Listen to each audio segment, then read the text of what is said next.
Good day mga ka-sports natin dyan.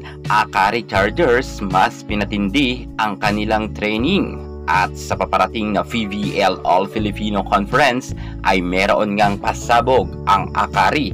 Mukhang hindi sila magpapahuli sa laban nila ngayon na darating na PVL. Alam natin na ang Akari ay nagkaroon nga ng podium finish sa kauna-unahang pagkakataon ng Reinforced Conference na kamit nga nila ang tagumpay na silver medalist nga sila.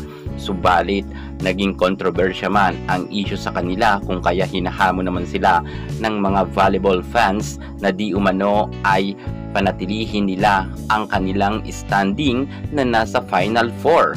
Kayanin kaya ito ng Akari Chargers. Mukha naman talagang pinapalakas nila ang kanilang team dahil nga sa Japan pa sila nag-training. At ayon nga sa experience nila sa Japan, unti-unti na raw nilang naa-adapt ang Japanese style moves. Ang Akari Chargers ay dadaan sa matinding pagsubok sapagkat wala na ngang import sila. Kinakailangan talaga nilang mag-double effort para nga makapasok ulit sila sa Final Four at kinakailangan na patindihin nila ang kanilang opensa at depensa para nga isa na talaga sila sa pwedeng katakutan.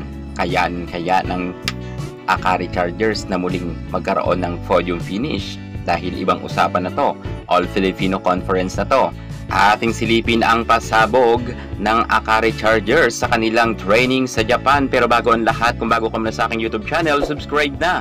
Click ang ating notification bell para lagi kang updated sa lahat ng issue sa volleyball. Susunod na.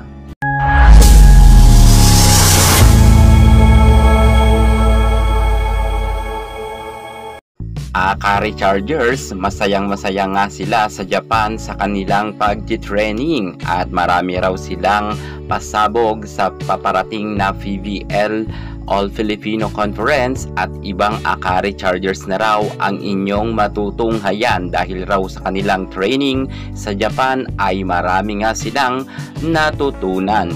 Well, aabangan talaga ng volleyball fans kung ang pagbabago ba ng Akari ay maganda na at hindi na ba sila gaya ng dati na medyo inaalat dahil ng last nga nilang laban kontra sa Creamline Cool Smashers ay hindi man lang sila nakaisang set at baka maulit na naman ito dahil All-Filipino Conference na to, wala nga silang aasahan na import.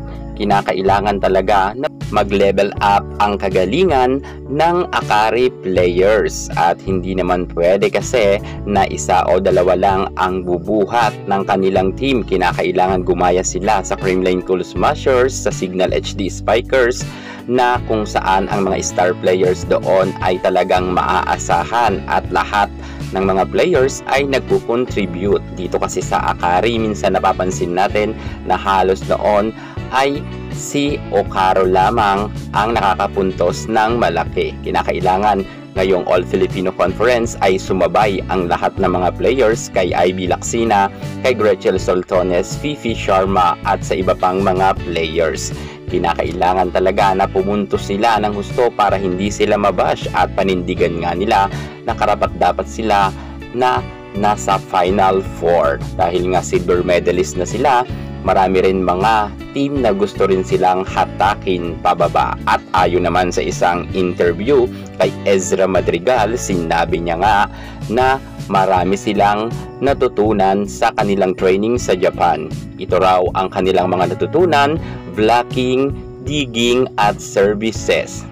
At marami pa silang mga matututunan dahil patuloy pa rin silang nagtitraining ngayon sa Japan. At ayon naman kay Danny Ravena, mas pinalakas raw ang kanilang confidence at mas marami raw silang mga bagong skills na mga nakuha nga sa kanilang pagtitraining dito sa Japan. At syempre raw ang chemistry nila ay solid na rin. Well, aabangan na lang natin ang Akari Chargers kung talagang may ibubuga nga sila sa All-Filipino Conference at sana ay hindi nga lumabas na umasa lang sila sa kanilang import kaya sila nanalo. Sa tingin nyo mga ka-sports, kayang-kaya bang makalusot ng Akari Chargers sa Signal HD Spikers, PLDT Creamline Choco Mucho. Kung sa tingin nyo ay kayang makalusot ng Akari, comment naman kayo sa baba. Yan muna ang pinaka-latest natin sa mundo ng volleyball.